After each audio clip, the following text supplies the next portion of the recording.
Estás a punto de escuchar la verdad oculta tras la muerte de James Dean. Quédate, porque va a cambiar la manera en que ves a James Dean para siempre. Hay algo que ocurrió en los últimos días de su vida, que el mundo lleva 70 años sin poder explicar. Hay una advertencia que le hicieron exactamente 7 días antes de morir, con fecha y hora exacta, y que él ignoró riendo. Hay un anuncio de televisión que grabó 13 días antes de morir en la carretera, donde cambió la última frase del guión por una que sonaba como si estuviera hablando de sí mismo. Hay un coche al que llamó con un nombre que era a la vez un insulto y una declaración de guerra, y que hoy, décadas después, nadie sabe dónde está. Y hay una historia detrás de todo eso. Una historia que empieza en una granja de Indiana, donde un niño de 9 años enterró a su madre y fue enviado al otro lado del país por el padre que no supo quedarse. Esa historia es la que nadie te ha contado completa. Y eso es lo que vamos a hacer hoy. El 30 de septiembre de 1955, James Dean murió. Tenía 24 años. Estaba en la cumbre de lo que habría podido ser la carrera cinematográfica más extraordinaria de su generación. Había protagonizado 3 películas, solo 3, y con esas 3 películas se había convertido en el símbolo más reconocible de la juventud americana del siglo XX. Algo ocurrió esa tarde en una carretera de California que todavía hoy genera preguntas sin respuesta. Y antes de llegar a esa tarde, antes de contarte exactamente qué pasó y por qué hay cosas en ese accidente que no cuadran del todo con la versión oficial, necesitas entender quién era realmente este hombre. Porque James Dean no era el rebelde sin causa que el marketing póstumo vendió durante décadas. Era algo mucho más complejo, mucho más oscuro y mucho más extraordinario que eso. Y la verdad oculta de su muerte solo se entiende cuando se entiende la verdad oculta de su vida. Y hay en esa vida cosas que permanecieron ocultas durante décadas. Cosas que él mismo nunca pudo o no quiso nombrar. Cosas que solo salieron a la luz cuando las personas que lo conocieron de verdad empezaron a hablar. Muchos años después de que ya no pudiera importarle lo que dijeran. James Byron Dean nació el 8 de febrero de 1931 en Marion, Indiana. Su padre, Winton Dean, era técnico dental, un hombre callado y práctico que procesaba el mundo a través de las cosas que se podían tocar y reparar. Su madre, Mildred Wilson, era una mujer de la que James heredó, según todos los que lo conocieron de cerca, la sensibilidad extrema y el amor por el arte. Una mujer que leía poesía en voz alta, que había estudiado teatro, que tenía dentro algo que el mundo ordinario de Indiana no tenía categorías para recibir. Cuando James tenía 5 años, la familia se mudó a Santa Mónica, California, buscando algo diferente. Y durante 4 años James Dean creció en California con la imagen de esa familia nuclear que debería haberlo protegido del mundo. No lo hizo. O no pudo hacerlo. La distinción quizás no importa tanto como el resultado. Tenía 9 años cuando su madre murió de cáncer de útero. 9 años. Y esa muerte, tan precoz, tan absoluta, tan incomprensible para un niño que la amaba con esa intensidad sin matices que tienen los niños pequeños hacia sus madres, dejó una herida que todos los que conocieron a James Dean de cerca describieron como la herida central de su existencia. No la herida de un dolor ya cerrado, sino la herida abierta que lo acompañó siempre, que se asomaba en su manera de mirar a la cámara, en la vulnerabilidad que emanaba de sus actuaciones, en la necesidad de amor y de aprobación que nunca encontró completamente satisfecha. Hay algo que sus biógrafos relatan y que resulta devastador cuando se lee. Que en los años que siguieron a la muerte de su madre, James Dean se escapaba de noche hasta el cementerio de Fairmount y se sentaba junto a su tumba a hablarle. En la oscuridad, solo, hablándole a una lápida, preguntándole por qué lo había dejado, diciéndole que la necesitaba, Era un niño que no sabía qué hacer con un dolor demasiado grande para su tamaño, y que había encontrado en ese ritual nocturno la única manera de mantener viva una conversación que la muerte había cortado sin aviso. Winton Dean, su padre, no supo gestionar su propio dolor, ni tampoco el de su hijo. Incapaz de cuidar solo a James, lo envió de vuelta a Indiana con su hermana y su cuñado, Hortense y Marcus Winslow, que tenían una granja en Fairmount. James Dean tenía 9 años y su padre lo mandaba al otro lado del país. James Dean hablaría de ese momento, años después, como de un abandono que nunca cicatrizó completamente. Que su padre no lo hubiera retenido a su lado, que la muerte de la madre hubiera sido el principio de una separación de todo lo que conocía. Le dejó una cicatriz diferente, pero igualmente profunda. Una cicatriz que tenía el nombre exacto de "No soy suficiente para que te quedes". En Fairmount, Indiana, James creció entre campos de maíz y comunidades cuáqueras. Los Winslow eran buena gente que le dieron estabilidad, techo y afecto genuino. Su tía Hortense recordaría después que James era un niño extrañamente serio para su edad, que miraba el mundo con una intensidad que a veces incomodaba a los adultos, como si estuviera tomando notas sobre algo que los demás no eran capaces de ver. Pero no eran su madre, y no eran su padre. Y James Dean, que procesaba la pérdida y el abandono con la intensidad que tienen los niños para las cosas que no comprenden, no siempre pudo encontrar en esa granja el lugar donde poner todo lo que llevaba dentro. Desarrolló una afición intensa por las motos, ese amor por la velocidad que da la sensación de libertad que ninguna otra cosa da. Practicó béisbol y baloncesto, aunque era miope, y la miopía le complicaba los deportes de visión precisa a larga distancia. Y encontró en el teatro de su escuela secundaria, Fairmount High School, algo que describió siempre como la primera vez en su vida, que sintió que estaba haciendo exactamente lo que había venido al mundo a hacer.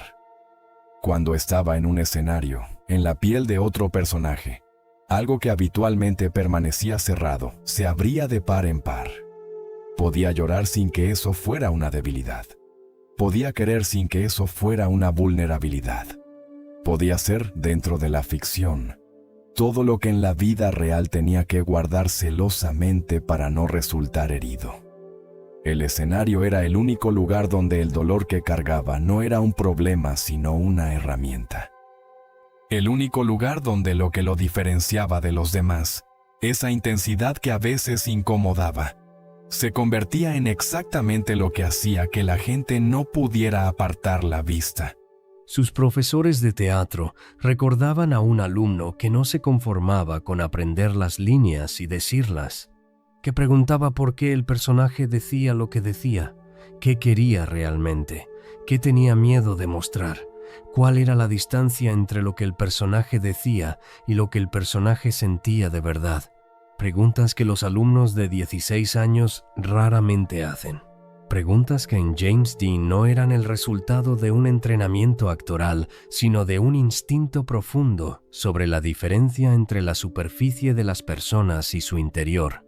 Un instinto que había desarrollado en los años que siguieron a la muerte de su madre, observando al mundo desde la distancia específica de alguien a quien el mundo le ha fallado y que necesita entender cómo funciona antes de volver a confiar en él.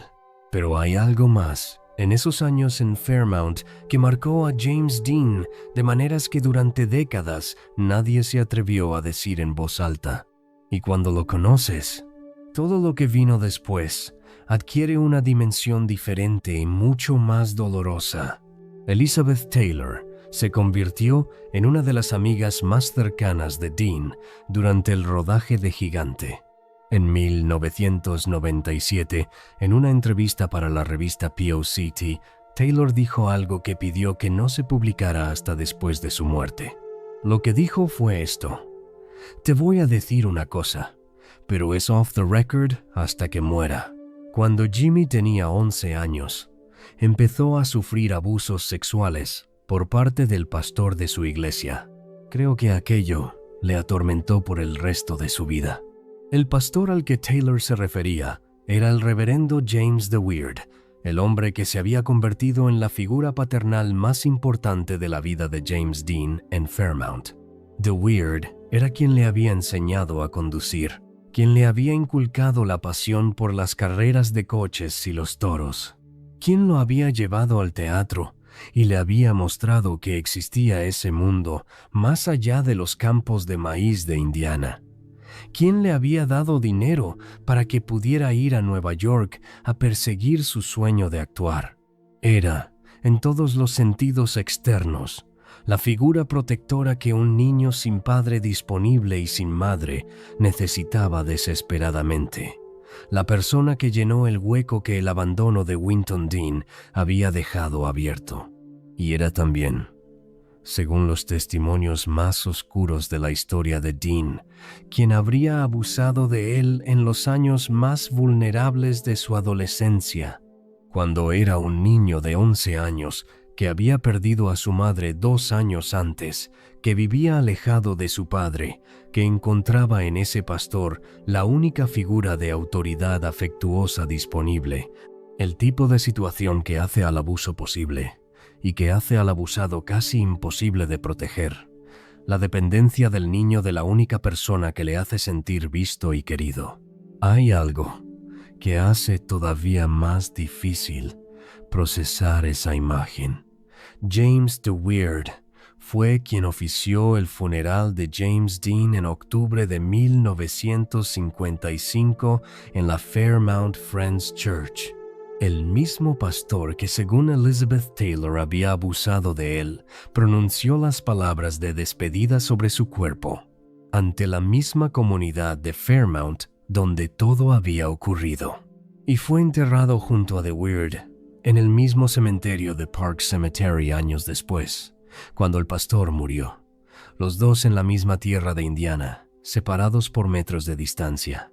Lo que ocurrió en esa relación entre el adolescente James Dean y el reverendo The Weird es algo que múltiples biógrafos han investigado sin llegar a conclusiones definitivas más allá del testimonio de Taylor.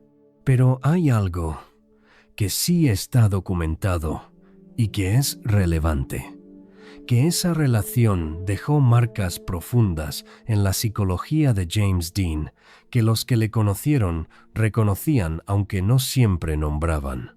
La manera en que se relacionaba con las figuras de autoridad, su necesidad de aprobación combinada con su resistencia a esa misma aprobación, su dificultad para confiar completamente en nadie, tienen en esos años en Fairmount una parte de su explicación que los retratos romantizados de su vida raramente incluyen con la honestidad que merece. Y hay otro secreto en la vida de James Dean, que durante décadas, el Hollywood de los años 50 se encargó de mantener oculto, porque las consecuencias de que saliera a la luz eran demasiado graves. Un secreto que no era solo de Dean. Era el secreto de toda una generación de actores atrapados entre quienes eran y quienes se suponía que debían ser.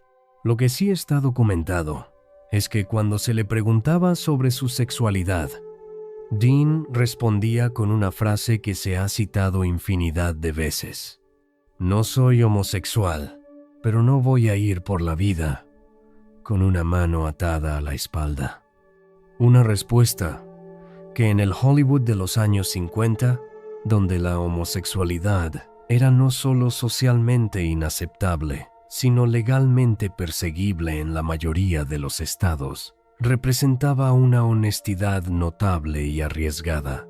Una honestidad que costaba algo decir en voz alta, en un sistema que tenía mecanismos muy concretos para silenciar a quienes se salían del guión establecido. El director Nicholas Ray afirmó que Dean era gay. El biógrafo John Howlett afirmó que era bisexual. Elizabeth Taylor dijo en 2001 que era gay. Y varios biógrafos concluyeron que la descripción más precisa era la de alguien que exploró su sexualidad en todas las direcciones disponibles, que no se dejó encasillar en ninguna categoría y que esa libertad en el Hollywood de los años 50 era una fuente constante de presión y de necesidad de disimulo. El contexto importa para entender la magnitud real de lo que esto significaba. En 1955, la homosexualidad era un delito en la mayoría de los estados americanos. En California, el estado donde vivía y trabajaba James Dean, las relaciones entre hombres podían ser castigadas con hasta 10 años de prisión. Los estudios de Hollywood tenían equipos enteros dedicados a construir y mantener las ficciones públicas que protegían sus inversiones. Rock Hudson, con quien Dean trabajó en Gigant, había sido sometido meses antes a un matrimonio de conveniencia organizado por su manager específicamente para acallar los rumores que empezaban a circular. Tab Hunter, otra estrella del momento, vivía bajo el mismo miedo permanente.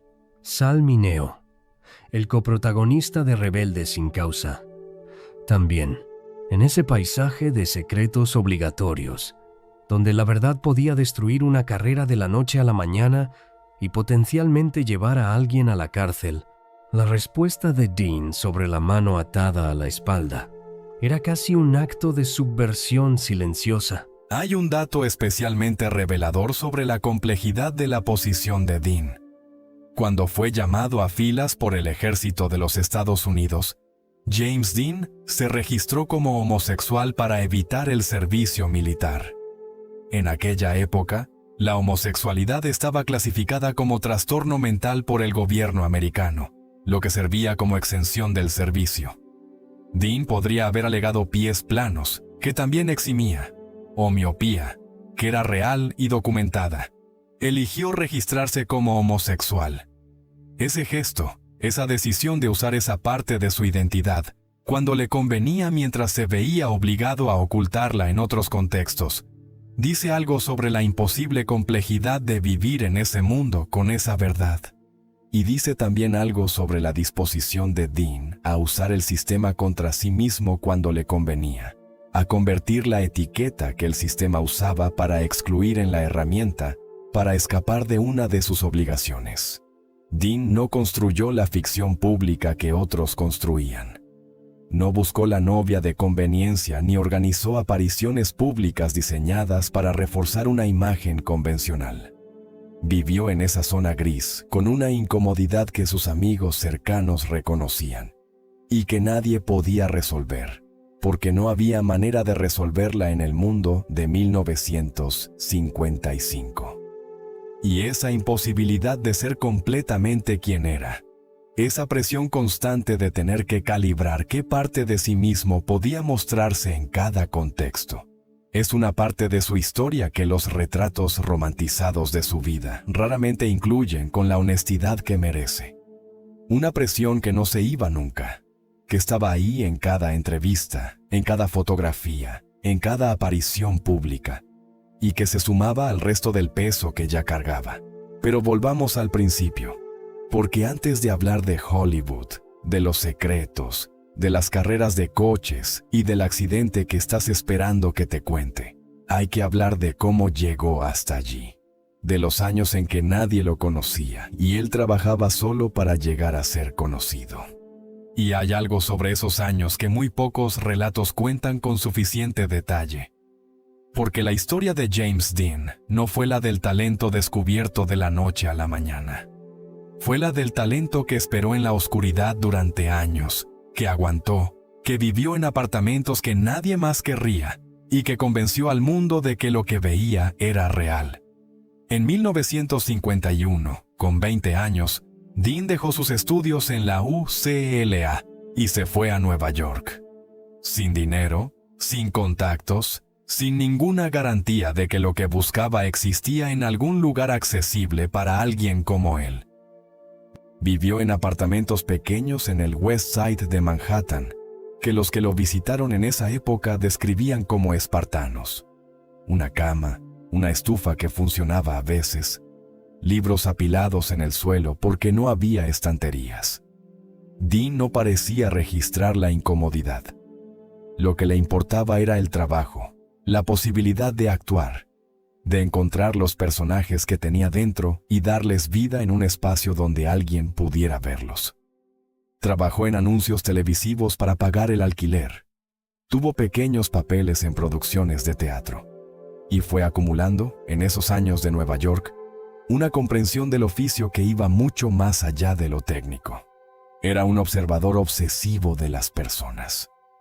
Los amigos de esa época cuentan que Dean podía pasar horas en un café simplemente mirando a la gente pasar, estudiando los gestos, las posturas, los pequeños movimientos que revelan el estado interior de alguien sin que ese alguien sea consciente de revelar nada. Tomaba notas en libretas pequeñas, construía personajes a partir de fragmentos de personas reales que había visto en el metro o en un parque o sentadas en un banco del Washington Square Park. Esa capacidad de absorber la humanidad de las personas reales y transformarla en verdad de los personajes es una de las cosas que hacía que sus actuaciones se sintieran tan completamente verdaderas. No estaba inventando una humanidad ficticia.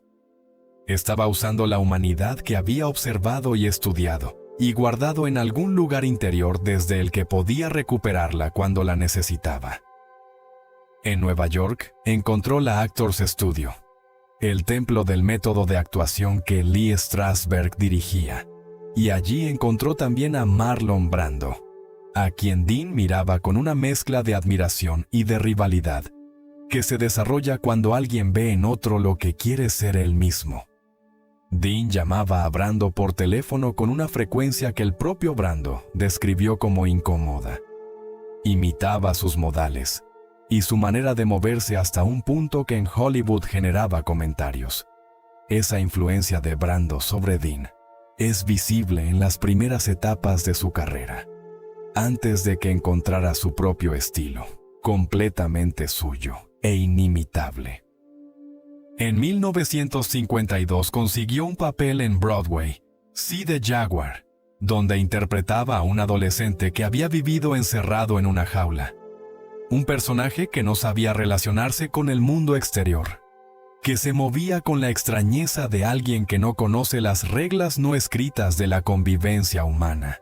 Y Dean, que cargaba sus propias versiones de ese encierro y esa desconexión. Encontró en ese personaje algo que resonaba de una manera que los críticos notaron, aunque no supieran exactamente por qué. Era la primera vez que el mundo veía lo que sería la característica definitoria de su actuación: la capacidad de hacer que la ficción pareciera más verdadera que la realidad. En 1953 llegó el papel que fue la palanca definitiva: The Immoralist, una adaptación de André Gide en Broadway, donde Dean interpretó a un criado árabe que seduce al protagonista con una combinación de sensualidad y de amenaza, que generó en el público ese silencio que es el indicador más honesto de que algo real está ocurriendo en el escenario. Ese silencio específico del teatro, ese momento en que nadie en la sala se mueve ni respira de la manera normal porque lo que está ocurriendo en escena los tiene completamente capturados. Y Elia Kazan lo vio. Y pensó en Cal Trask. Y aquí llegamos a algo absolutamente central para entender a James Dean. Porque el personaje de Cal Trask en Al Este del Edén no era un rol que Dean interpretara desde la distancia técnica. Era un espejo exacto de su propia historia. Y lo que hizo con ese papel fue una de esas actuaciones que ocurren una vez en una generación, de las que dejan a quienes las ven con la certeza de haber presenciado algo que no debería ser posible fingir. En 1954, Kazan preparaba Al Este del Edén, basada en la novela de John Steinbeck. Cal Trask era un joven que buscaba el amor de su padre y no sabía cómo ganárselo. Un personaje que vivía en la sombra de un hermano preferido. Un chico que llevaba el dolor de no ser suficiente para el hombre que más quería en el mundo. Un personaje que había crecido sin su madre y que buscaba en su padre algo que su padre no sabía dar. Kazan llamó a Dean y Dean dijo que sí antes de que el director terminara de explicar el papel. Kazan usó métodos psicológicos deliberados. En algunos momentos del rodaje, habló con Dean directamente sobre Winton Dean y el abandono, para llevarlo al borde exacto que la escena necesitaba. Era manipulación, sí, pero era también el resultado de un director que había entendido algo fundamental: que Dean no estaba interpretando a alguien abandonado por su padre, estaba siendo alguien abandonado por su padre. Y esa diferencia es la diferencia entre una gran actuación y algo que el espectador reconoce inmediatamente como completamente real, aunque no sepa articular por qué lo reconoce así. La escena en que Cal entrega el dinero a su padre y el padre lo rechaza es una de las más analizadas en escuelas de actuación de todo el mundo. Lo que aparece en la cara de Dean en ese momento es la verdad de alguien que lleva 23 años esperando el amor de alguien que no sabe cómo darlo, y que en esa escena ya no puede absorberlo más. No es actuación en el sentido convencional. Es algo que no se puede fingir porque requiere haberlo vivido exactamente así. El intento de articular técnicamente qué hace Dean en esa escena resulta inevitablemente insuficiente porque lo que hace trasciende la técnica. El actor Raymond Massey, que interpretaba al padre, tuvo dificultades para rodar con Dean precisamente porque Dean no seguía los patrones convencionales de la actuación técnica. Lo que para Massey era impredecible e incómodo, para Kazan era exactamente lo que buscaba. Kazan llegó incluso a avivar deliberadamente la irritación de Massey con Dean, para que esa tensión real apareciera en pantalla como la tensión entre padre e hijo que la historia necesitaba. Al este del Edén se estrenó en marzo de 1955. James Dean tenía 24 años y Hollywood tenía una nueva estrella como hacía décadas no tenía ninguna. Una nominación al Oscar siguió de inmediato, y el mundo supo que había algo en ese chico de Indiana que no tenía equivalente en ningún otro actor de su generación.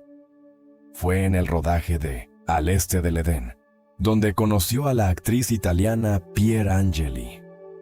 Y la historia de ese amor tiene unas dimensiones mucho más complejas y más dolorosas de lo que la versión romántica suele admitir.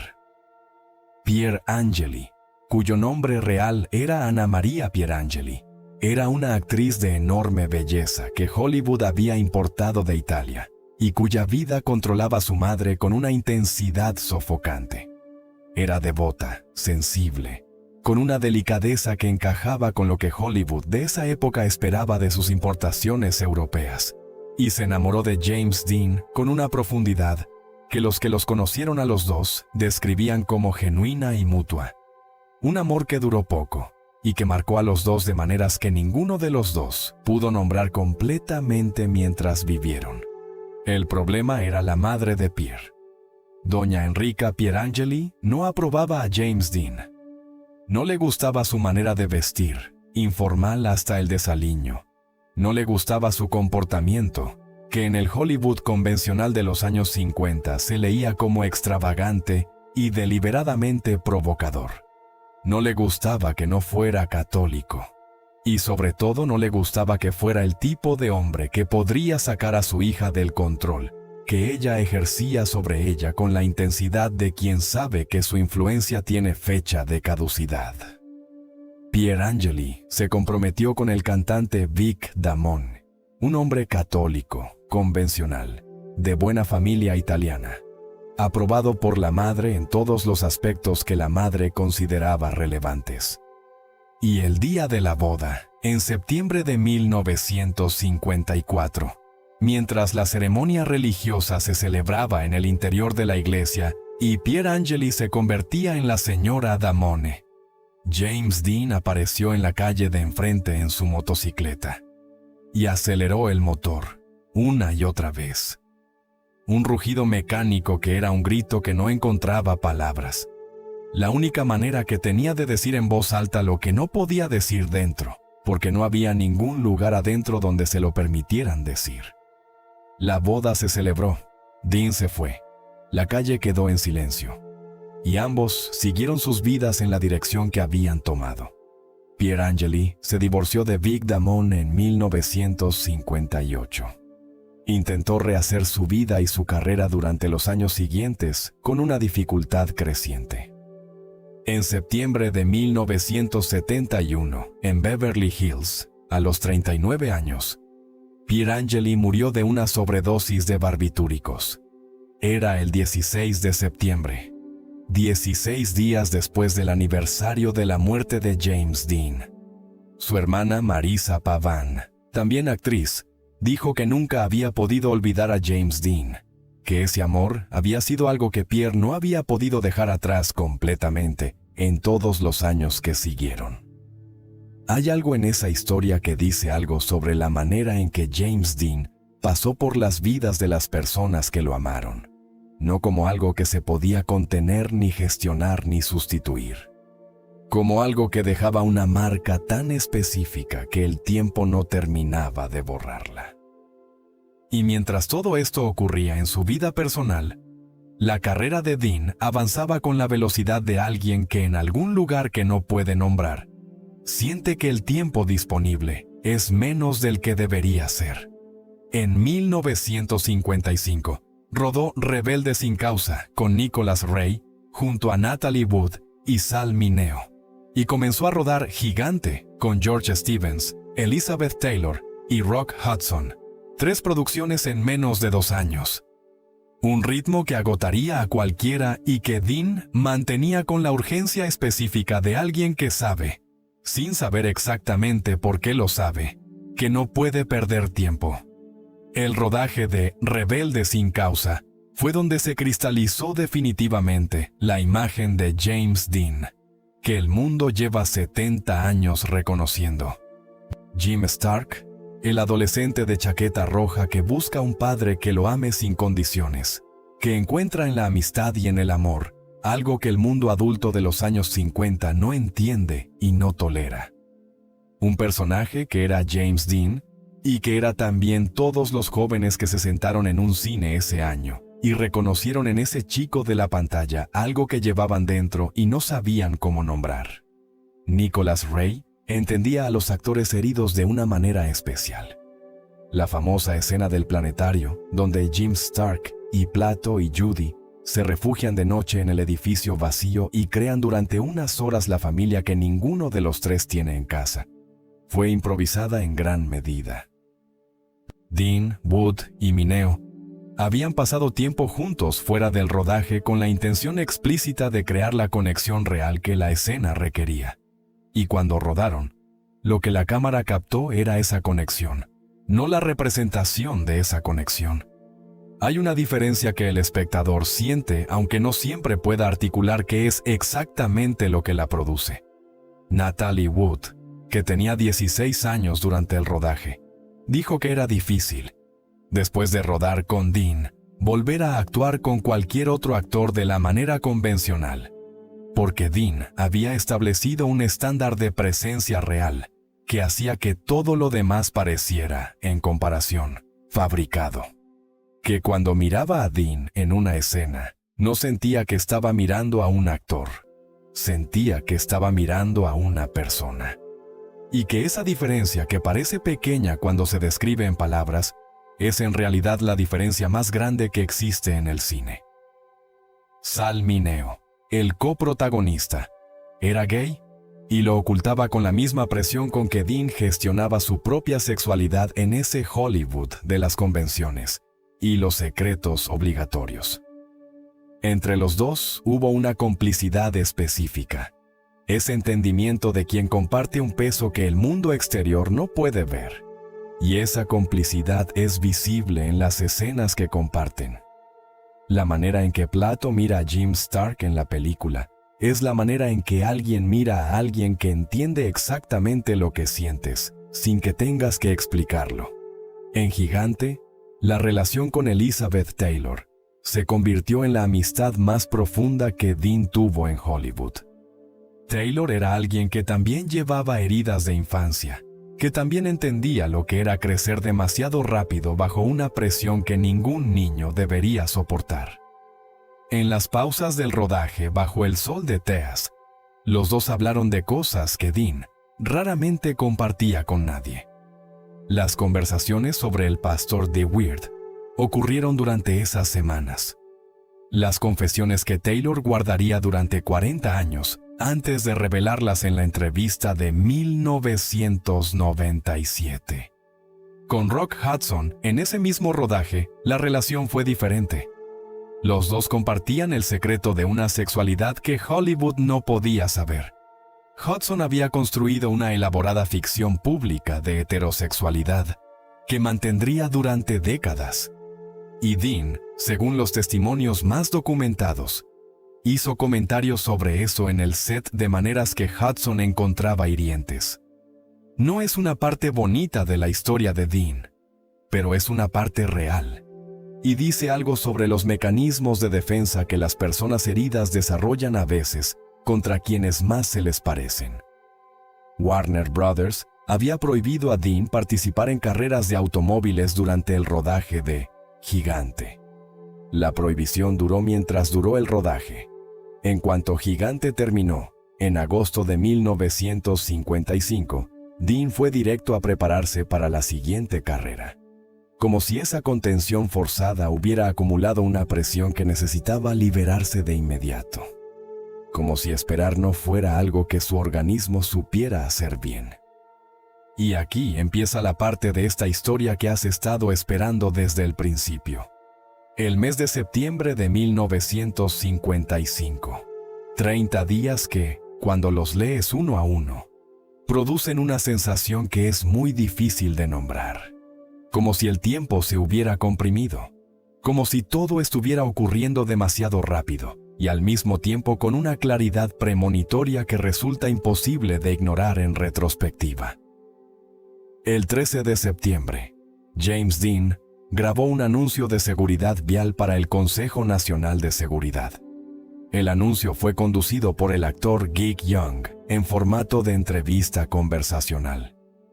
En él, Dean aparecía hablando directamente a cámara, con esa presencia directa que hacía que los espectadores sintieran que les hablaba a ellos específicamente, de esa manera que era su característica más definitoria, y que nadie más en su generación tenía exactamente igual. Advertía a los jóvenes sobre los peligros de conducir a velocidad excesiva en carretera abierta. El texto del guión terminaba con la frase, «La vida que salves puede ser la tuya». Es una frase de seguridad vial perfectamente construida, directa, eficaz. Exactamente lo que el Consejo Nacional de Seguridad necesitaba que James Dean le dijera a la audiencia joven americana que lo miraba. Pero Dean, que siempre encontraba la manera de hacer que las palabras fueran suyas, que nunca recitaba simplemente lo que alguien había escrito para él, sin hacerlo pasar por algún lugar interior propio. Cambió la frase en el último momento, sin avisar, sin pedirle permiso a nadie, sin explicar por qué. En lugar del guión dijo, «La vida que podría salvar podría ser la mía».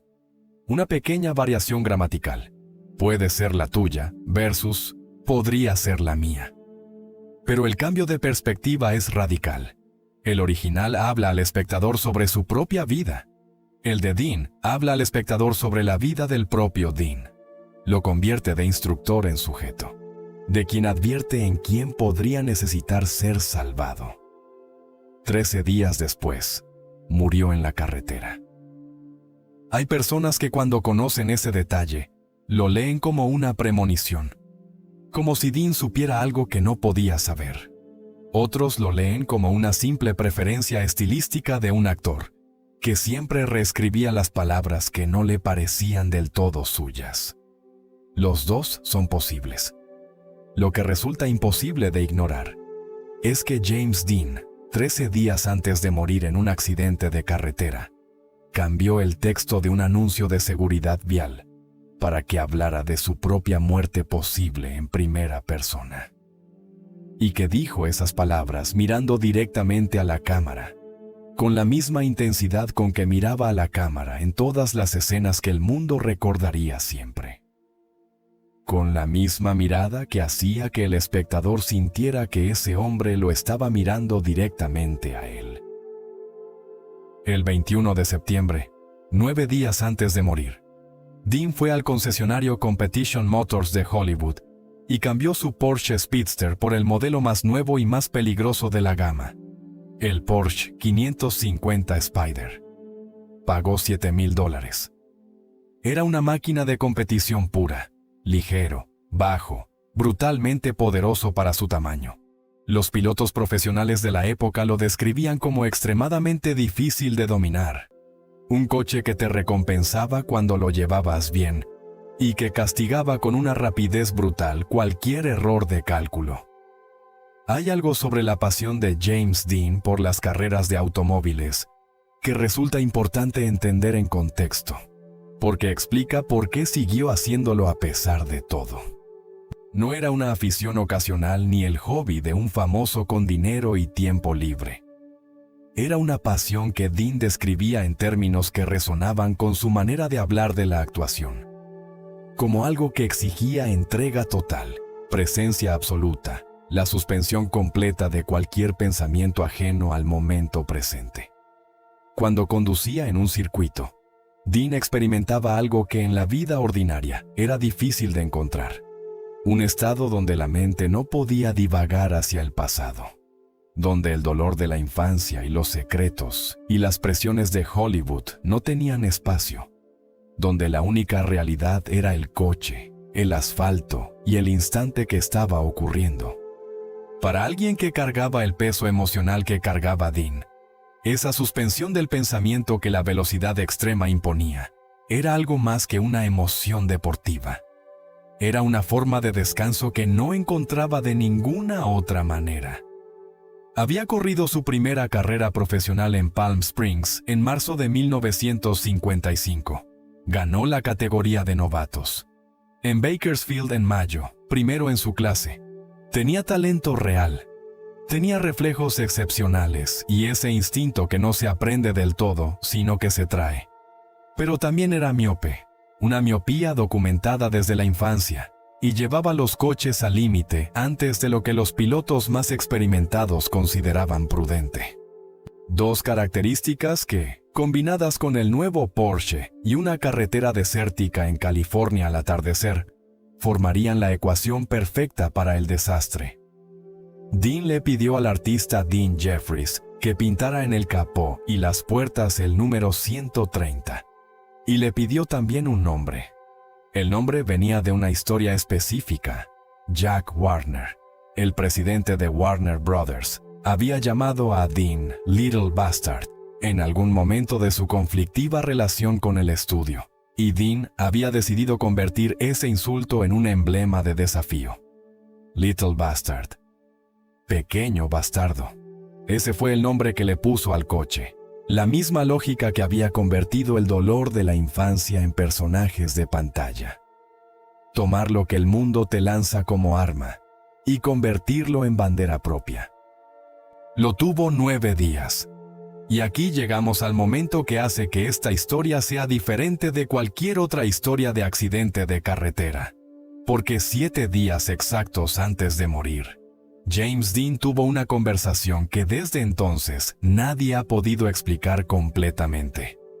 Era la noche del 23 de septiembre de 1955. El actor británico Alec Guinness acababa de llegar a Los Ángeles después de un vuelo largo desde Copenhague. Cansado y hambriento, salió a cenar con una amiga llamada Thelma Moss. Intentaron entrar en varios restaurantes sin éxito, hasta que llegaron al Villa Capri, un popular restaurante italiano de Hollywood, también lleno.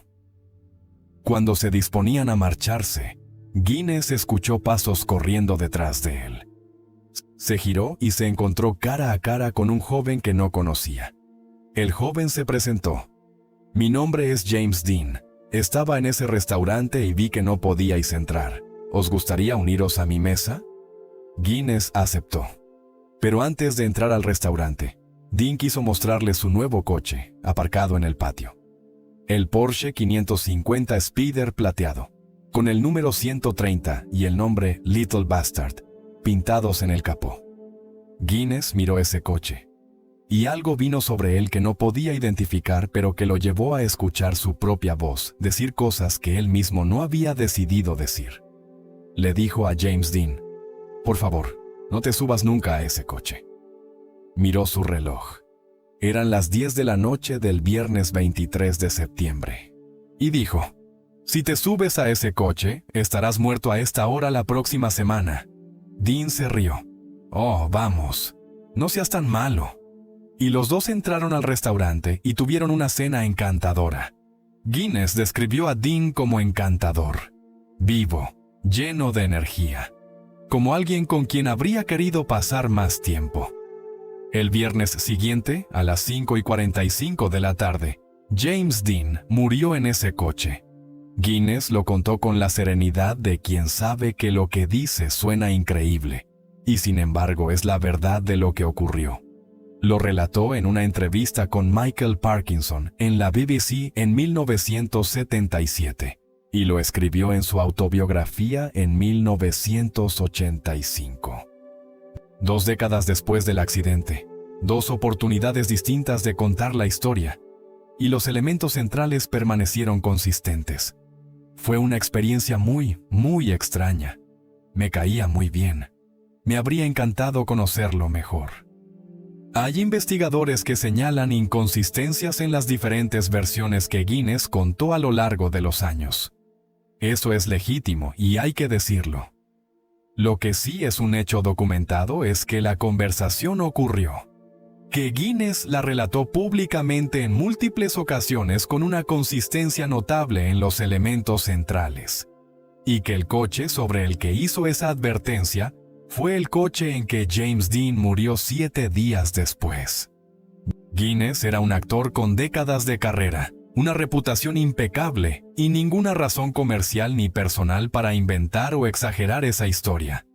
La contó porque era la verdad de lo que había ocurrido y porque era una experiencia que no podía ignorar. Y el hecho de que la haya contado 2 veces con 20 años de diferencia, y que los elementos centrales permanezcan consistentes, es, en sí mismo, significativo. Lo que hace que esta historia tenga un peso específico más allá de la anécdota es lo que Guinness dijo sobre cómo se sintió al mirar ese coche. No dijo que tuvo una premonición. No dijo que recibió una señal. Dijo que algo vino sobre él, que escuchó su propia voz decir cosas que él mismo no había decidido decir, como si las palabras llegaran antes que el pensamiento. Guinness era un hombre de formación clásica, escéptico por naturaleza y por entrenamiento, y sin embargo no tenía manera de explicar lo que había ocurrido junto al coche ese viernes por la noche, frente al Villa Capri. Así que simplemente lo contó tal como había ocurrido y dejó que cada uno lo interpretara como quisiera. 3 datos, 3 hechos verificables. El anuncio de seguridad vial con la frase cambiada en primera persona, 13 días antes de morir. La compra del Porsche que lo mataría, con el nombre Little Bastard, pintado en el capó, 9 días antes. La advertencia de Alec Guinness con hora y fecha exactas, 7 días antes. Cuando los lees en secuencia, el efecto es difícil de sacudir. Como si el mes de septiembre de 1955 estuviera construyendo algo que ya no podía evitarse. Y ahora sí.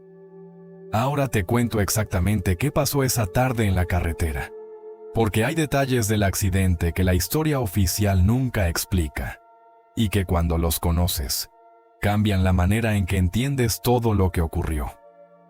Eran las 5:45 de la tarde del 30 de septiembre de 1955 en la intersección de la Ruta 466 con la Ruta 41, cerca del pequeño pueblo de Cholame, California. El sol caía directamente desde el oeste, convirtiendo el horizonte en un destello que cegaba a cualquiera que condujera en esa dirección. Era esa hora específica del atardecer californiano en que el sol poniente está en el ángulo exacto para borrar todo lo que está frente a ti. James Dean y su mecánico Rolf Wutterich viajaban en el Porsche 550 Spyder en dirección a Salinas, donde Dean iba a competir al día siguiente. El fotógrafo Sanford Roth y el asistente Bill Hickman viajaban en otro coche detrás de ellos, siguiéndoles para documentar el fin de semana de la carrera. Hay algo que muy pocos relatos mencionan sobre las horas anteriores al accidente. Horas antes, en el puesto de control de policía de Bakersfield, un agente llamado O.V. Hunter había parado a Dean por exceso de velocidad. Le puso una multa. Dean la firmó y siguió conduciendo. Eso ocurrió horas antes de que muriera. Seguía conduciendo a velocidad excesiva cuando lo pararon. Siguió conduciéndolo después. Dean llevaba sus gafas de sol y conducía a una velocidad que los testigos y los cálculos posteriores estimaron entre 120 y 140 kilómetros por hora. Era miope. Era un hecho conocido desde la infancia.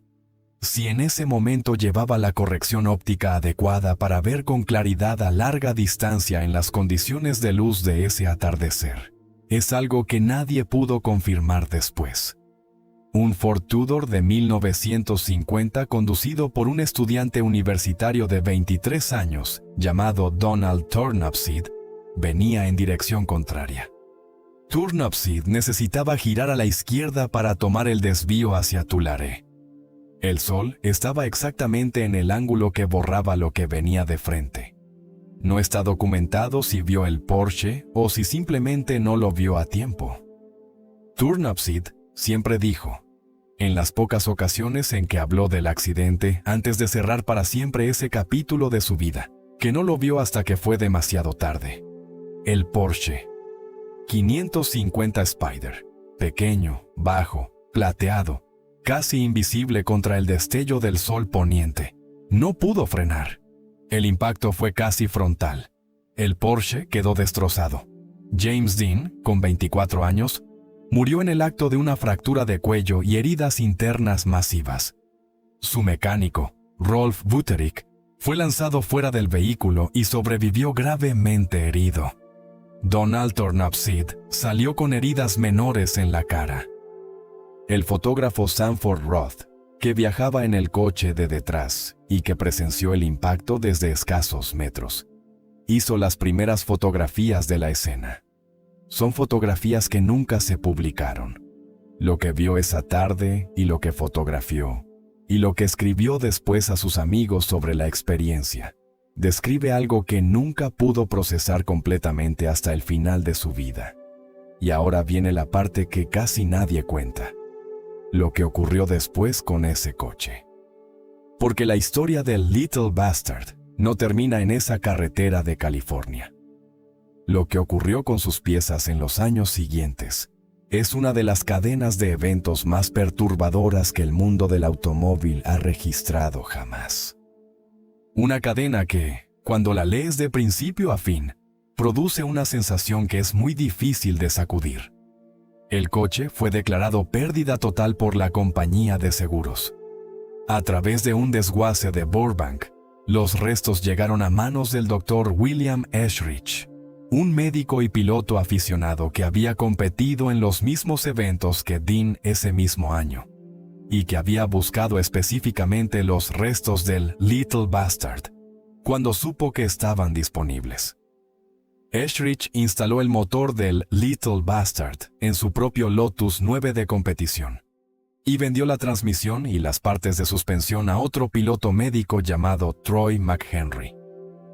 11 meses después del accidente de Dean en las Pomona Road Races de 1956, ambos conductores corrieron en la misma carrera, con las piezas del Little Bastard en sus respectivos coches. Eschrich perdió el control en una curva y chocó contra las barreras. Sobrevivió pero con heridas graves. McHenry, que hasta ese momento de la carrera iba bien, fue a impactar con su coche contra el único árbol que había en ese tramo del circuito. Murió en el acto. 2 piezas del mismo coche, una misma carrera, un muerto y un herido grave. George Barris, el diseñador de automóviles famoso por crear el Batmobile y el coche de los Munsters, compró los restos del chasis y anunció que los iba a restaurar como atracción de museo. Cuando descubrió que la estructura estaba tan dañada que era físicamente imposible restaurarla, cambió de plan. Prestó los restos al Consejo Nacional de Seguridad, la misma institución para la que James Dean había grabado el anuncio de seguridad vial 13 días antes de morir, para una gira de demostraciones en ferias y eventos escolares de seguridad vial. La ironía de que el coche que mató a Dean se usara para advertir a otros sobre los peligros de la velocidad no se le escapó a nadie. Durante esa gira se reportaron más incidentes. El chasis que supuestamente cayó de su soporte durante una exposición en Sacramento y rompió la cadera de un espectador. El incendio misterioso en un almacén de Fresno en 1959, donde el coche estaba guardado temporalmente. Un incendio que causó daños importantes al almacén, pero dejó el chasis casi intacto. Un camionero que resultó herido durante uno de los transportes del coche entre ciudades. Hay historiadores que cuestionan algunos de estos relatos de la gira, señalando que George Barris era un promotor incansable que tenía razones económicas y de notoriedad para alimentar el misterio en torno al coche. Eso es legítimo y hay que decirlo. Pero los hechos de Pomona están documentados. Un muerto y un herido grave, con las piezas del coche de Dean en la misma carrera. Eso no lo inventó nadie. Y entonces, en 1960, el chasis fue cargado en un vagón de tren sellado en Miami, para ser transportado a Los Ángeles, donde debía continuar la gira. Cuando el tren llegó a su destino y el vagón fue abierto, el coche no estaba. El vagón seguía aparentemente intacto. Los precintos estaban en su lugar, y el Porsche 550 Spyder de James Dean había desaparecido sin dejar ninguna explicación que alguien haya podido verificar todavía, más de 6 décadas después. En 2005, el Museo del Automóvil Bolo de Chicago ofreció $1 millón a quien pudiera proporcionar información verificable sobre el paradero del coche. La oferta estuvo vigente durante meses. Nadie la reclamó. En 2020, el transeje del coche reapareció en Massachusetts, en la colección de un particular que había mantenido su existencia en privado durante décadas. En 2021 fue subastado por $387,000. El comprador fue el presentador Zach Bagans, que lo exhibe en su museo de Las Vegas. El resto del coche, si todavía existe en algún lugar del mundo, sigue sin aparecer. Y hay una última cosa sobre esta historia que es necesario decir, porque la leyenda, con toda su dramaturgia y su misterio, y su coche desaparecido, a veces oscurece lo más importante. Lo que James Dean fue como artista antes de que la muerte lo convirtiera en símbolo. Y lo que perdió el mundo cuando murió James Dean. Fue un actor de talento genuino y extraordinario, que tuvo 2 años de trabajo en el nivel más alto de su industria. 2 años. 3 películas. En ese tiempo construyó algo que otros no construyen en 40. Eso no fue el producto de ninguna maldición ni de ninguna profecía cumplida. Fue el resultado de alguien que llevaba en su interior todo el dolor acumulado de una infancia rota, de un padre que no se quedó, de una madre que no estaba, de abusos que nadie debería sufrir, y que encontró la manera de convertir ese dolor en arte de una manera que el cine raramente ha visto antes ni después. El dolor no lo hacía más grande automáticamente. Lo que lo hacía más grande era su disposición a llevarlo al trabajo, a no protegerse de él cuando estaba en el set, a dejar que lo que le había ocurrido en la vida le ocurriera también al personaje. Cuando James Dean miraba a la cámara, el espectador sentía que ese hombre lo estaba mirando a él, no a la cámara, no al público abstracto, a él específicamente. Y esa sensación, que es el signo más inequívoco del talento actoral más grande, es algo que no se aprende ni se fabrica. ¿Se tiene o no se tiene? James Dean lo tenía de una manera que en cada proyección de Rebelde sin causa, en cada fotograma de Al este del Edén, sigue produciendo en el espectador la certeza de estar ante algo que no tiene sustituto. 70 años después de su muerte, ese efecto no ha disminuido. Si acaso ha aumentado, porque ahora la distancia histórica permite verlo con más claridad. James Dean es el único actor en la historia de la Academia que ha recibido 2 nominaciones al Oscar de manera póstuma. Nominado como mejor actor por Al Este del Edén en 1956 y como mejor actor por Gigante en 1957. Ambas veces sin ganar, pero ambas veces siendo reconocido por una industria que no siempre honra a sus muertos con el mismo entusiasmo con que honra a sus vivos. Rebelde sin causa se estrenó el 27 de octubre de 1955, menos de 4 semanas después de la muerte de Dean. El público que llegó a verla sabía que el actor que veía en pantalla estaba muerto.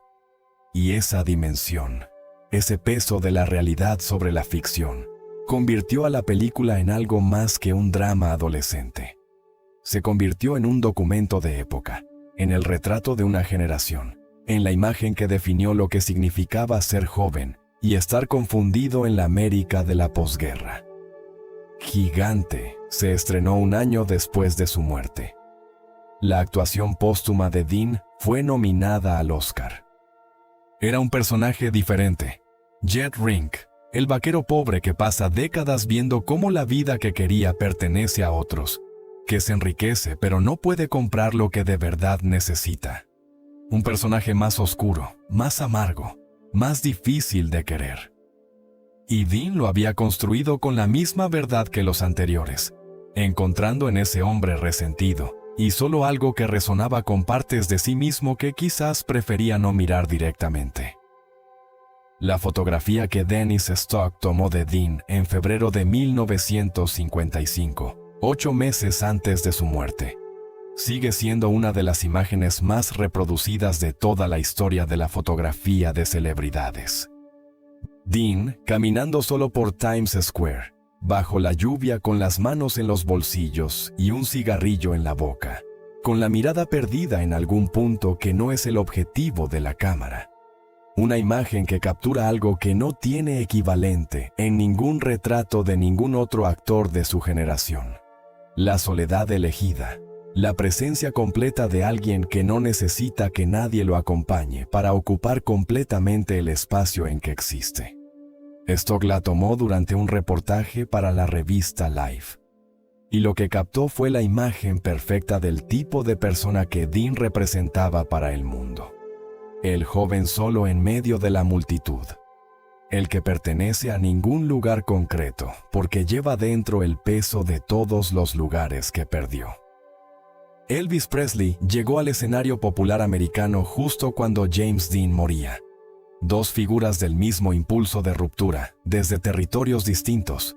Dean desde el cine, Elvis desde la música, uno en blanco y negro, el otro en color. Uno en el silencio de las miradas, el otro en el escándalo del cuerpo en movimiento.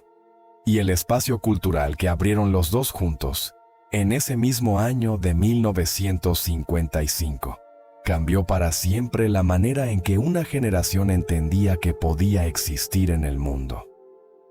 Martin Sheen, Jack Nicholson, Al Pacino, Robert De Niro, actores que construyeron carreras extraordinarias en el cine americano de las décadas siguientes, y que todos, en distintas entrevistas, describieron la influencia de James Dean como algo que los hizo entender lo que era posible en su oficio. No imitándolo, entendiéndolo como la demostración de lo que significaba actuar de verdad, de llevar algo real al personaje, de no tener miedo a mostrar la vulnerabilidad que todos los personajes interesantes tienen debajo de la superficie. Tenía planes concretos cuando murió.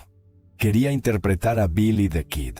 Quería protagonizar Somebody Up There Likes Me, el biopic del boxeador Rocky Graziano, que finalmente interpretaría Paul Newman con enorme éxito. Quería dirigir. Había hablado sobre la dirección como el siguiente paso natural, sobre la necesidad de tener control completo sobre todos los elementos que componen una historia cinematográfica. Tenía 24 años, y estaba, en el sentido más preciso de esa expresión, solo empezando. Y eso quizás es lo más difícil de toda la historia de James Dean. No el accidente, no la advertencia de Guinness, no el Little Bastard que desapareció. La dimensión más difícil es la certeza de que lo que vemos en las 3 películas que dejó no es su obra completa. Es el prólogo de algo que el mundo nunca llegó a ver. Un prólogo tan extraordinario que nos ha tenido 70 años preguntándonos qué habría venido después. Y sin embargo, con ese prólogo bastó. Con 3 películas y 24 años bastó para que James Dean se convirtiera en un espejo en que cada generación desde entonces ha encontrado algo que reconoce como suyo. Eso no es un efecto del marketing póstumo ni de la nostalgia manufacturada. Es la consecuencia directa de haber puesto en pantalla, con una honestidad sin precedente, la experiencia universal de ser alguien que no encaja del todo, que busca amor en los lugares que no pueden darlo completamente, que lleva heridas que no se ven desde fuera, pero que organizan todo lo que ocurre dentro. Rolf Wutterich, el mecánico que sobrevivió al accidente de Cholame, nunca procesó completamente el trauma de esa tarde. En julio de 1981, a los 53 años, perdió el control de su propio automóvil y chocó contra una residencia. Murió en el acto. Como Dean, fue extraído del vehículo destrozado y murió en el lugar. Donald Turnipseed, el estudiante que condujo el Ford Tudor, vivió una vida completamente discreta en California. Nunca dio entrevistas. Nunca habló públicamente sobre lo que vio o no vio esa tarde con el sol cegándolo desde el oeste. Murió de cáncer en 1995. Llevó ese viernes consigo durante 40 años de silencio absoluto. El funeral de James Dean se celebró el 8 de octubre de 1955 en la Fairmount Friends Church. El reverendo que ofició fue James DeWeerd, el mismo. Fue enterrado junto a su madre en el cementerio de Park Cemetery en Fairmount. Los dos separados por la muerte cuando él tenía 9 años. Los dos juntos ahora, en la misma tierra plana de Indiana donde de niño se escapaba de noche, a hablarle a su tumba. Ese cementerio recibe visitantes de todo el mundo cualquier día del año. Personas que llegan desde Japón, desde Europa, desde Australia, para sentarse junto a la tumba de un actor que vivió 24 años y protagonizó 3 películas.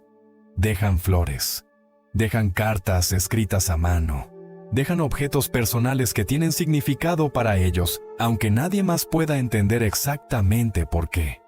Es uno de los lugares de peregrinación cinematográfica más activos del mundo, en un pueblo de menos de 3,000 habitantes. La intersección de la Ruta 46 y la Ruta 41 sigue existiendo en Cholame, California.